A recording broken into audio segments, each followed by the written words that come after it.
ഞാൻ ആദ്യമായിട്ട് റീപോർട്ടിങ് ചെയ്ത അടീനത്തിന് ഒരു ലൈക്ക് കൊടുക്കുക, എല്ലാവരും സപ്പോർട്ട് ചെയ്യുക. നല്ല പൂക്കളുണ്ടായി അല്ലാതെ പറ്റില്ല വ്ളോഗ്. ഇല്ല വ്ളോഗിലേക്ക് എല്ലാവർക്കും സ്വാഗതം. ഞാനിത് കാണിക്കാൻ പോകുന്നത് എൻ്റെ അടുത്തൊരു അടീനിയുണ്ട്. അടീനിയെന്ന് പറഞ്ഞാൽ കാണിക്കാം. അത് ചട്ടിയിൽ ഇത്രയും മണ്ണുണ്ടായിരുന്നു. എന്നിട്ട് ഇങ്ങനെയാണ് നിൽക്കുന്നത്. അപ്പോൾ നമുക്ക് ഇങ്ങനെയാണ് ഉണ്ടായിരുന്നത്. പക്ഷെ ചെടിയിൽ എങ്ങനെയൊക്കെ വളഞ്ഞു വരുന്നത് മണ്ണൊന്നും ഇല്ലാതെ കൊണ്ട് കുറേ വേരുകളൊക്കെ ചീഞ്ഞു പോകുന്നു. അപ്പോൾ അത് നടാമെന്ന് വിചാരിച്ചു. അപ്പോൾ നടാൻ നിങ്ങളെ കൂടി കാണിക്കാമെന്ന് വിചാരിച്ചു. അത് ആദ്യം ഞാൻ ഈ ചട്ടിന് മാറ്റി ചട്ടി വേറെ മണലെടുത്തിരുന്നു. റോട്ടിൽ പോയിട്ട് മണലെടുത്തിട്ടുണ്ട്. റോട്ടിൽ മഴയത്ത് ഒലിച്ച് വന്ന മണലെല്ലാം എടുത്തിട്ടുണ്ട്. ഇങ്ങനെയാണ് ഇടുന്നത്. ഇതിൽ ചകിരിയൊന്നും ഇടാനില്ല. അതുകൊണ്ട് ഞാൻ മണലിട്ടു. അടിയിൽ വേണ്ട മണലാണ്. മണലിട്ടിട്ട് ഞാൻ അതിൻ്റെ മുകളിൽ കുറച്ച് കരിയിലിടുക. എന്നറിയാം, വേരുകൾ പോകുന്ന വേരുകൾക്കൊരു സന്തോഷമാവുമല്ലോ. കുറച്ച് ഇടുന്നുണ്ട് വേര്. അല്ല സോറി, കുറച്ച് ഇടുന്നുണ്ട് കരിയില. എന്നിട്ട് നിറയെ മണ്ണാണ് ഇടുന്നത്.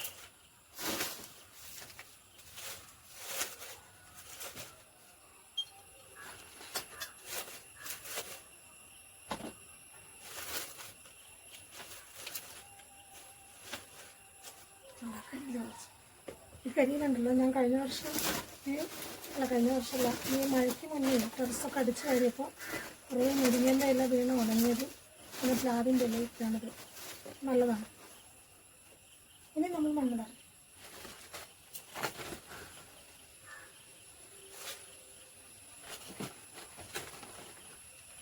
ഇത് ശരിക്കും പറഞ്ഞാൽ മണ്ണ് മാത്രമല്ല, നമ്മൾ ഈ വേസ്റ്റൊക്കെ കത്തിച്ച വെണ്ണീരുണ്ടാവില്ലേ, ചാരം, ആ വെണ്ണീരും മണ്ണും കൂടെ മിക്സാണ്. അതുകൊണ്ടാണ് കറുത്ത കളർ.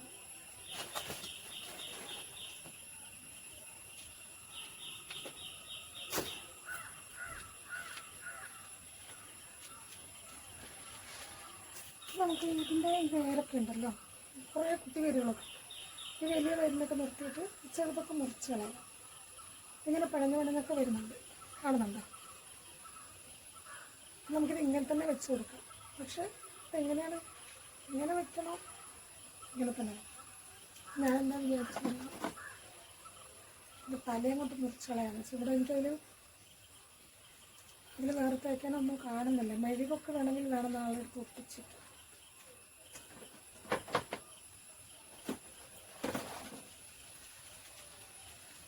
ഞാൻ കുറച്ച് പശയൊക്കെ ഇട്ടു. പിന്നെ മരുന്നുകളൊന്നും ഞാൻ വാങ്ങി സൂക്ഷിച്ചിട്ടൊന്നുമില്ല. അപ്പം ഞാൻ വിചാരിച്ചു നനയാതിരിക്കണമെങ്കിൽ കുറച്ച് പശ തേച്ച് നോക്കാം. നമുക്ക് എങ്ങനെ ഉണ്ടാവുമെന്ന് അറിയില്ല, ഉണ്ടാവുകയാണോ നോക്കാം.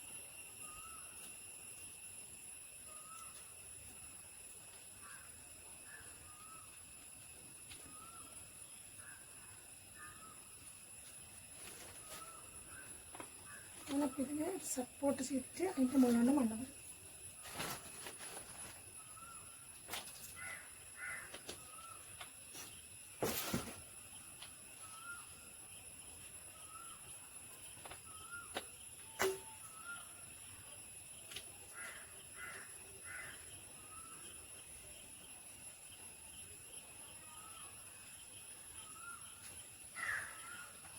ഇങ്ങനെയാണ് ഞാൻ നോക്കുന്നത്.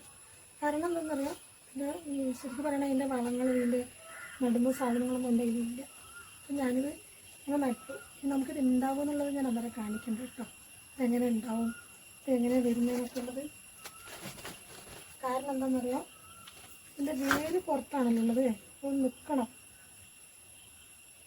പിന്നെ അടിയിൽ കരിയിലൊക്കെ അതുകൊണ്ട് വേര് പെട്ടെന്ന് പോയിക്കോണല്ലോ. ഇതാണ് സംഭവം. അപ്പോൾ ഞാൻ നട്ട ഒരു അടീനിയ. ഞാൻ ആദ്യമായിട്ടാണ് ഇങ്ങനെ റീപോർട്ടിംഗ് ഒക്കെ ചെയ്യുന്നത്. എൻ്റെ അടുത്ത് വേറെ ഒന്നും ഉണ്ടായിരുന്നു, അതെനിക്ക് അറിയില്ലായിരുന്നു. ഇങ്ങനെ ഓരോ വീഡിയോ ഒക്കെ കണ്ടിട്ടൊക്കെ ചെയ്യണം. അപ്പോൾ ഞാൻ വിചാരിക്കുന്നത് ഇതിൻ്റെ മുകളിൽ കുറച്ച് കരിയില ഇട്ടിട്ടുണ്ടെങ്കിൽ ഈ മണ്ണൊന്നും ഇങ്ങനെ വെള്ളം ഒഴിക്കുമ്പോഴേ മണ്ണിനൊന്നും ബുദ്ധിമുട്ട് വരില്ല, ഇതിൻ്റെ വേരിനൊന്നും പ്രശ്നം കഴിയില്ല. അപ്പം കുറച്ച് കരിയില മുകളിൽ വെച്ച നല്ലതാണ്.